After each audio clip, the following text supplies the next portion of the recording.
Hello दोस्तों, स्वागत है आप सभी का आपके अपने YouTube चैनल अभय क्लासेस में। उम्मीद है आप लोग मस्त ज़बरदस्त जिंदाबाद होंगे। दोस्तों, आज हम आपको इस वीडियो में बात करने आए हैं जो UP board exam class 10th और क्लास 11th में हुए हैं, उन सभी मेरे भाई रिजल्ट पास कर लिए हैं, उनको बहुत सारी बधाइयाँ।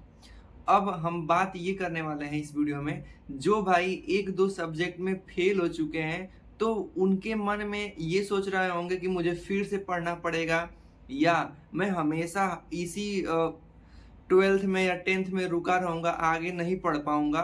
तो इन सब जो आपके मन में ऐसे प्रश्न उठ रहे होंगे, उनको हम इस वीडियो में क्लियर करने वाले हैं। यदि आप किसी भी विषय में, 1 विषय में, 2 विषय में, 3 विषय में फेल हो, तो क्या ऐसा करेंगे जिससे कि आप इसमें सुधार कर सकें और जो आपका फेल है मार्कशीट, वो पास मार्कशीट में कन्वर्ट हो जाए।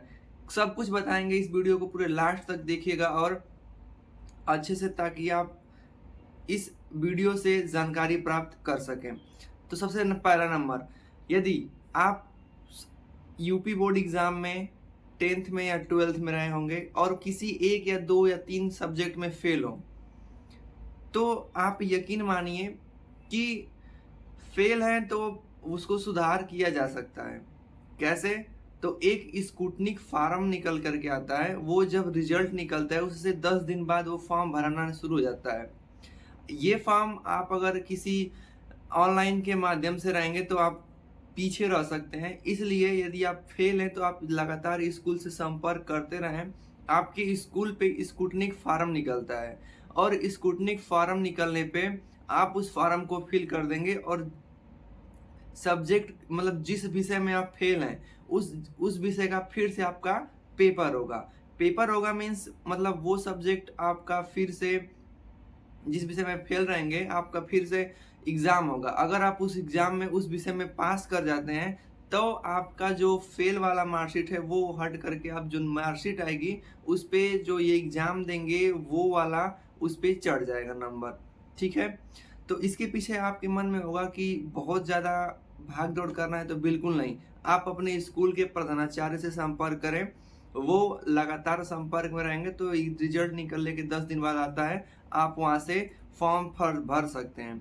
इसके कुछ पैसे लगते हैं, 200 से 300 मतलब सब्जेक्ट वाइज रहता है। यदि एक सब्जेक्ट का बनना चाहते हैं तो 200 से 250 300 के बीच में एक सब्जेक्ट का लगता है। अब जितना विषय में फेल रहेंगे और जिस विषय का आप नंबर बढ़ाना हो तो उस विषय का आप फिर से एग्जाम देना चाहते हो तो आप उतना मतलब मल्टीपल कर लेंगे, उतना पैसा आपका लगेगा, फिर आप एग्ज़ाम दे पाओगे। ठीक है? तो उम्मीद है कि आप जो डाउट था क्लियर हो चुके होंगे। और आपको बताते हैं एक बात और, ये तो रही बात अलग। अब सेकेंड बात बताते हैं, यदि आप पीसीएम से होंगे, मतलब यदि मान लीजिए 12th की बात बताते हैं, यदि आप 12th क्लास में आपका फिजिक्स केमिस्ट्री मैथ रहा होगा, आप उस समय जैसे 10 पास करके आते हैं तो हम लोग को उतना नॉलेज नहीं रहता कि क्या किया जाए, पीसीएम लिया जाए कि पीसीबी लिया जाए। तो यदि आप मान लीजिए आपने पीसीएम ले लिया था, पास है, अगर आप चाहते हो कि पीसीएम की जगह मैथ की जगह हमारा बायो हो तो क्या करना होता है, तो भी कोई घबराने की बात नहीं है। मैं अभी आपको लाइव प्रूफ दिखा रहा हूँ। एक मेरा भाई है, जैसे कि उसने 12 मिनट पीसीएम से किया था, मतलब फिजिक्स केमिस्ट्री मैथ। अब सेकेंड बार बताते हैं, यदि आपने पीसीएम ले लिया था और चाहते हैं कि नहीं मेरा पीसीएम की जगह मैं बायो से ले लूँ, तो क्या करना पड़ेगा आपको। फिर जैसे रजिस्ट्रेशन फॉर्म भराते हैं तो फॉर्म भरेंगे और वहाँ पे केवल आप चाहें तो बायो का पेपर केवल दे करके आप अपने 12वीं क्लास में आप बायो जुड़वा सकते हैं। यदि आपको यकीन नहीं होगा तो मेरा एक भाई है, देखिए मैं अभी इस साल का जो रिजल्ट आया है उसका मैं रिजल्ट आपको लाइव प्रूफ करके दिखा दे रहा हूँ।